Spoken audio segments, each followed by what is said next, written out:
Okay. I'd like to call the meeting to order, please. Connectivity meeting Thursday, April 29, 2 o'clock, or shortly after. Welcome, everyone.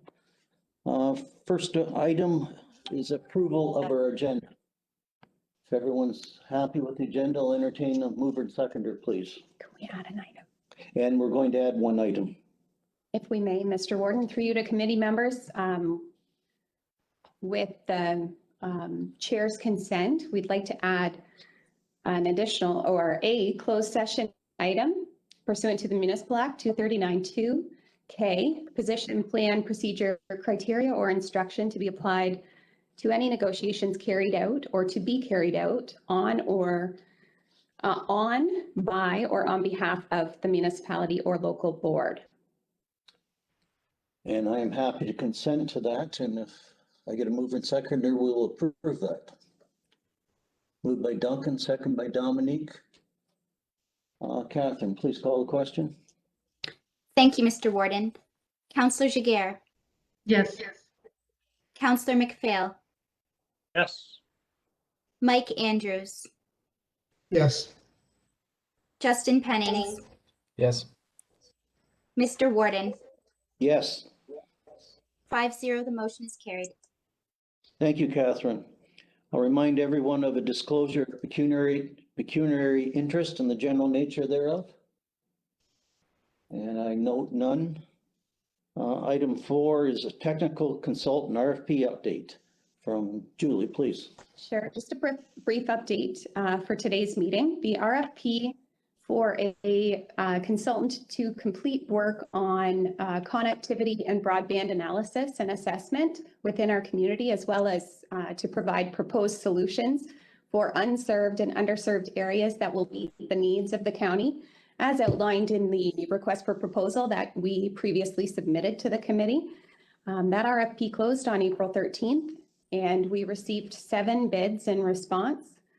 The evaluation team included myself, Brian Lima, the General Manager of Engineering, Planning and Enterprise, Al Rietsma, the county's Manager of IT, and Mike Hoekstra, Elgin's Purchasing Coordinator. So our team completed independent reviews. We met to review scoring prior to opening the costing proposals, and a report and recommendation will be presented to Elgin County Council at the next meeting, early May. Questions for Julie? All right. That's all. Okay. Our next is Connectivity Committee Action Plan Follow-Up Report. Brian, you're going to lead this, please. Welcome.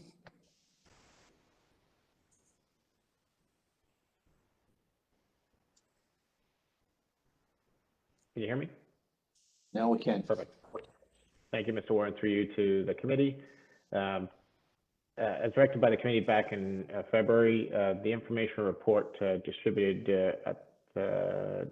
before you first notes the preparation of a county-wide fiber installation guidelines in partnership with municipal partners, and a status update in that regard. In that work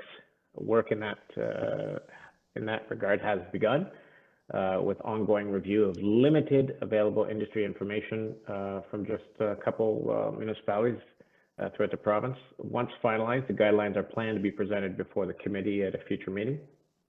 Next, the staff report details the various opportunities and expected approval requirements that would be associated with installing fiber across MTO highway corridors. In summary, installation requirements are dependent on the highway corridor being crossed. In my discussions to date with MTO staff, examples exist across the province whereby similar fiber infrastructure has been installed and does exist.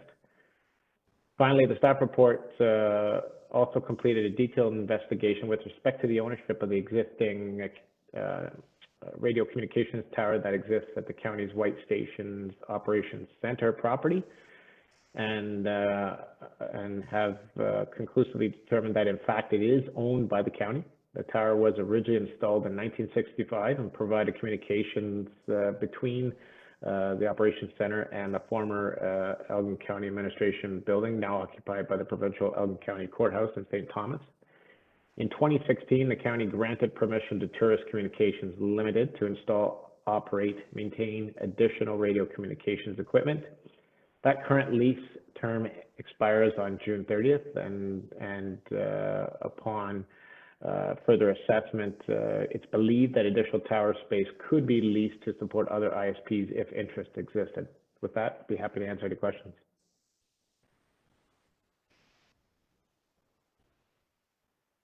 Sorry? We're muted, so you can. Oh, okay. Thank you, Brian. Any questions for Brian?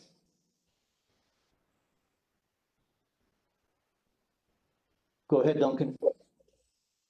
Just wondering, is the county's position to renew that lease at the end of the expiry date, or what's the plan on that? For you, Mr. Warden, to Councillor McVale, we are in discussions with tourists. We're just awaiting their response. There appears to be interest in that agreement being renewed, but we're just awaiting their final decision in that regard. Just as a follow-up, how much more capacity is available on that tower for further communications equipment? That would be entirely dependent on interference between technologies. It's believed from a real estate standpoint on the tower itself that there is space, but incoming ISPs in discussions with tourists would need to undertake their own evaluation to ensure that their respective services aren't interfering with one another.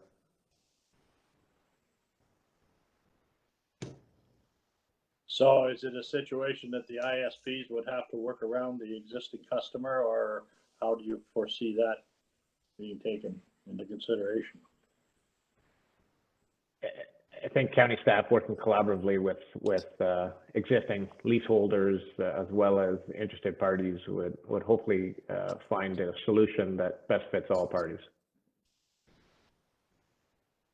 Is that, Brian, is that used as a cell tower or broadband tower? Like, do you know, or? It's predominantly a radio communications tower, even for tourists.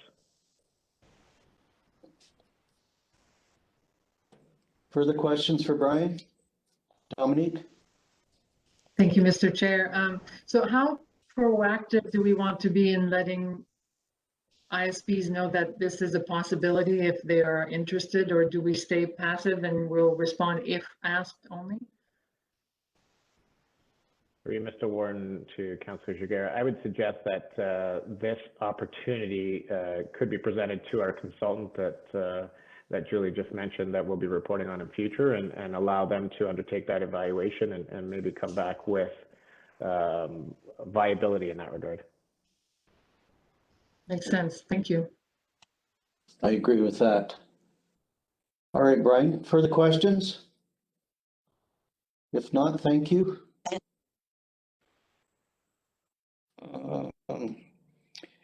And Brian, you've got a report on telecommunication equipment consent and road user agreement. Go ahead.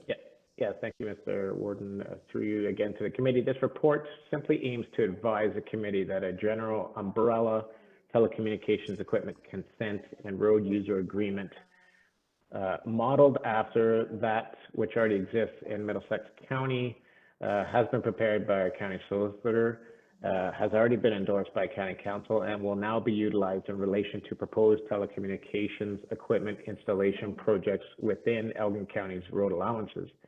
It is anticipated that this approach and agreement is likely to result in lower total costs to an installing company, and in particular, an installing company involved in multiple projects. With that, I'd be happy to answer any questions. Questions for Brian? Just have a quick follow-up, Mr. Warden, if I may. Go ahead. Through you, Mr. Chairman, to committee members. Brian and I also sent a copy of the agreement to all of our local municipal partners, should they wish to apply it locally as well. If I remember from county council meeting, Brian, I think you mentioned that this is not set in stone. It can actually be amended as time goes on. Did I remember that correctly? Yeah, as just mentioned, it's intended to be an umbrella agreement, so making it easier for ISPs as additional projects are proposed. Simply a simple permit process and submission would be a requirement, as opposed to entering into a new agreement for every new project. Okay. Dominique, go ahead. Thank you, Mr. Chair. I know in a previous meeting, I think we discussed the possibility of asking for feedback, like almost like an exit survey. Is being a new agreement, is this a place where we could do this upon completion of an agreement? Could we ask the ISP to complete a quick 3-4 question survey? Like, did you feel that the process or this agreement is fair, easy, or I don't know what the questions would be, but could that be a way to get feedback? Right. Yeah, through Mr. Warden, absolutely. We're happy to do that. I know in our discussions with 1 or 2 ISPs already that will be entering into this agreement, that they welcome this and actually drew our attention to the Middlesex County model. So upon review, we too saw merit in it and value, but we're happy to seek that feedback for sure. Yeah, as a follow-up, just to say it would be nice to actually record, like to have that documented a little bit, that the feedback was positive or what they like about it. So that would be great to collect that. Thank you. Yes, I think that's a great idea. Anything further for Brian? Okay. Now we're closed session, or Yep, we just need a motion to go into closed. do we need to go into closed session for a minute? Entertain a motion to move into, please. Moved by Justin, second by Dominique. Catherine, please call the vote. Counselor Jiguer, Yes. Counselor McPhail, Yes. Mike Andrews, Yes. Justin Pennings, Yes. Mr. Warden. Yes, 5-0, the motion is carried. thank you. Okay, we're back in, well, I'd entertain a motion to go into open session, please. Moved by Mike, second by Justin. Catherine, please call the vote. Counselor Jiguer, Yes. Counselor McPhail, Yes. Mike Andrews, Yes. Justin Pennings, Yes. Mr. Warden. Yes, 5-0, the motion is carried. thank you, Catherine. Doesn't look like we have any items under correspondence. And ask if there's anything new business.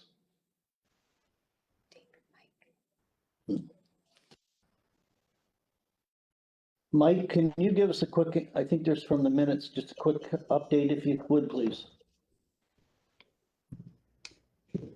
Yes, I will, Mr. Chair. Sorry about that. Forgot to shut the cell phone off.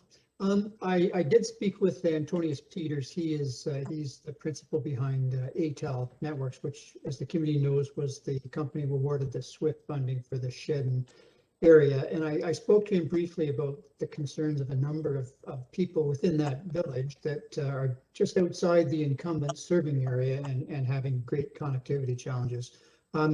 He was non-committal, which isn't, I guess, terribly surprising. He did indicate that that project in the Shedden area isn't anticipated until, I think he said, the fall of 2022. So it's a ways off. There's still a lot of planning underway, but he did suggest, encouragingly to me anyway, that if there's significant interest expressed amongst people of the community, they would certainly take a serious look at doing build within the community, but they have no concrete plans to do that as of today. He did also say, which we all also knew, that it was outside of SWIFT funding because it's considered currently served, so they did not anticipate as part of the SWIFT project of doing that community. But again, he was somewhat encouraging that they would take a serious look at it, and I think understands the situation of the folks that are basically across the street of an existing provider that can't get any satisfaction out of them. All right, Mike, I appreciate that, and I will, maybe Justin and I can relay some of that information on to the lady that called and expressed the problems, but frustrating. Yeah, I would, sorry, Mr. Chairman, I would strongly suggest anyone in that region to reach out directly to that company, because again, these companies take, you know, that level of interest amongst people quite seriously when they're planning these projects, especially the smaller companies that are pretty responsive to the voices out in those communities. So they should not hesitate to approach the company. All right, thank you, Mike, appreciate that. Any discussion on that, or are we happy with that? All right. Date of next meeting.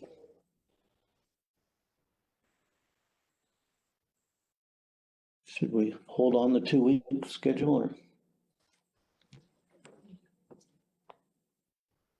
The next county council meeting is May 11th. Is that right, Carolyn? The county council May 11th. Okay. So I might suggest that we perhaps wait until after the county council meeting at minimum, Okay, so that council can make a determination as to whether to award the connectivity proposal to recommended consultant on the 11th, and then so you thinking the 13th, 20th, 27th? thinking maybe the 20th, and if possible, we would try to arrange for some sort of kickoff meeting or introduction from the consultants at that time. The 20th look good for everyone? Subject, of course, to their availability, but Yeah. we'll be in touch with you if we have to shift it accordingly. Okay. All right. If there's nothing further, Catherine, Mr. Warden, if we may just loop back to consider the minutes from the previous meeting. all right? What did I do wrong? We just need an mover and seconder for the minutes. Oh, Approve the minutes. all right. I'll move Okay, that. it's like Dominique and Justin are gonna bail me out. Please call the vote. Thank you, Mr. Warden.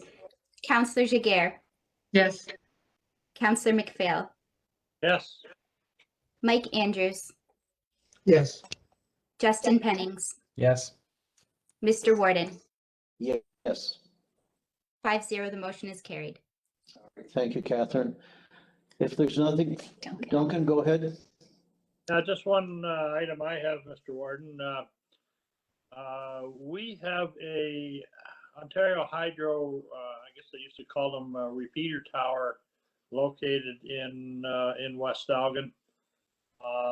Xplornet used to have equipment on it, but they have since put up their own towers to get their equipment off Ontario Hydro's tower. It's something that maybe this committee needs to, through Minister Urich's office, actually see what is possible or not possible on that tower to do much the same as what is happening with White Station Tower.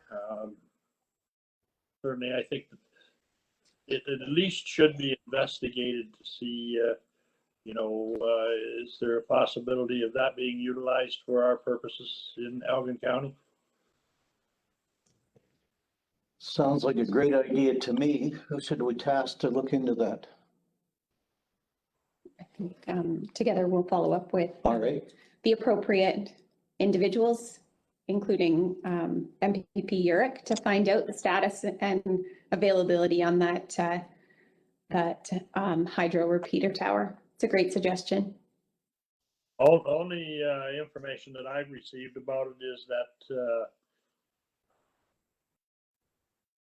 it's an Ontario Hydro owned entity, that any work that is done on that tower is required to be done by Ontario Hydro personnel. So I think it's a situation that we, if we look into it, you know, there might be other options that we can come up with. So I appreciate the committee's indulgence in that. All right, thank you for that, Duncan. I think we've all realized the importance of towers everywhere. I think Cecil's mentioned when he drives around the country, he's always looking.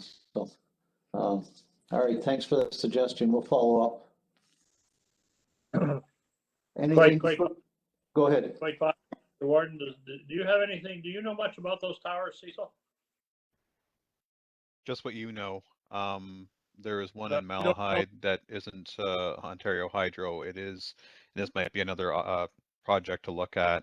There's a tower in Malahide that is currently part of the OPP communications, and the province is initiated a project last year to upgrade their emergency response system, and there might be other facilities or locations that might be considered surplus in the future, and it might be worthwhile going through the Jeff York's office also to see if there's maybe additional locations throughout the county that might have similar situations that might be to our advantage also. Some of the discussion I've had with the office in particular, they haven't quite decided yet if it would be an item that they would deconstruct, sell, or at least space out to, but they would have some future information once they got a little bit farther down the road. All right, thank you, Cecil. I think there's a booster station the water board owns on Fur Ridge Line that was mentioned a few times as well. Duncan? Yeah, my concern is there was another one of these towers located over in Chatham, Kent, and I just recently, it's not there anymore, so it concerns me that I don't think we would want to lose a tower like this, because it's a very, very tall tower, and it would be a shame to at least not know if it's going to go, why it went. So I think it's right on to look into it. Okay. Dominique, you have a comment? Yeah, I was just going to confirm, like, these assets, this is part of what our consultant is going to look into as this inventory of assets. Would that be correct to assume? Yes. Because I believe, if I'm going from memory, I believe the water tower, our neighbors, St. Thomas, we're talking of decommissioning that water tower. And certainly that's an ideal location for antennas on top of it, but it might be worth a visit there. But good discussion. Justin, go ahead. There's, I think there's quite a bit of telecom on that water tower already, actually. On St. Thomas? Yeah, I sit on the water board, and I think we were talking about when it comes down, the IT stuff will have to get relocated, and I expect they'll try and put a tower in the same spot. Thanks for that information. Duncan? Just another point, Mr. Chairman, would the committee be comfortable with drafting a letter, certainly supporting the work of the committee and the importance of broadband, that we can have that for independent service providers as a backup to people that maybe might be reluctant into allowing them to use their existing infrastructure. I have one situation where it's kind of critical in West Elgin that the gentleman has access to a grain leg on a commercial business. And I'm just wondering, is it something that the committee might want to consider having a general form letter explaining the importance of allowing these installations and the benefit that it's going to make to the community, just as trying to assist people in getting the sites that are necessary? That could be on request, that could be just on a simple request basis that if someone needs a little bit of support from Elgin County's Connectivity Committee, that we'd be in a position to provide that. I could certainly see the merit, you know, if a private landowner is approached, you know, if it was me, all of a sudden you say, well, what's the benefit to me? What's the harm? What's the liability? If you had a document that, you know, stress the pros and cons, and that's fairly easy to do, I think it would probably encourage more participation. And that's what we need. Oh, I just if maybe we can leave Julie to maybe get her head around that, if it's a potential possibility or not. I'm good with just leaving it there for now, just planting a seed.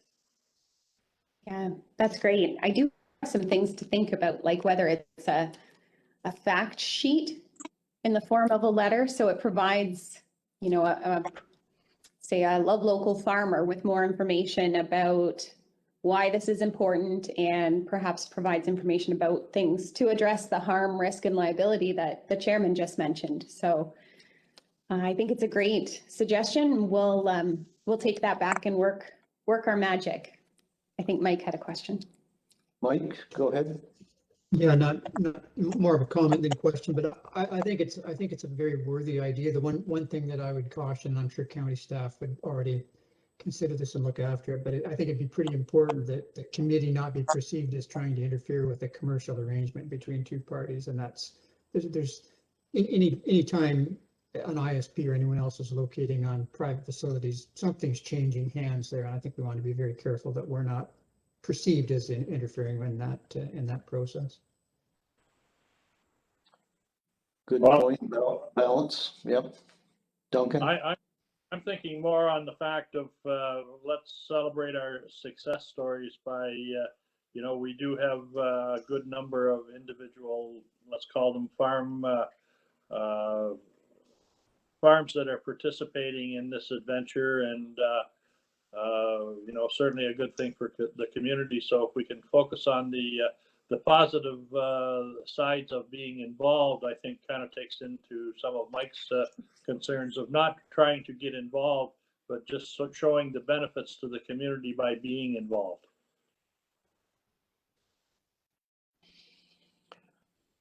I think we can leave that in Julie's capable hands and come back. Yep. Yeah, Sure. Good suggestion, good discussion. All right, anything further? If not, entertain a motion to adjourn, please. Duncan and Justin. Catherine. Councillor Jiguer, Yes. Councillor McPhail, Yes. Mike Andrews, Yes. Justin Pennings, Yes. Mr. Warden. Yes. 5-0, the motion is carried. All right, thank you, everyone. I will adjourn the meeting. Stay safe. Thank you for your participation.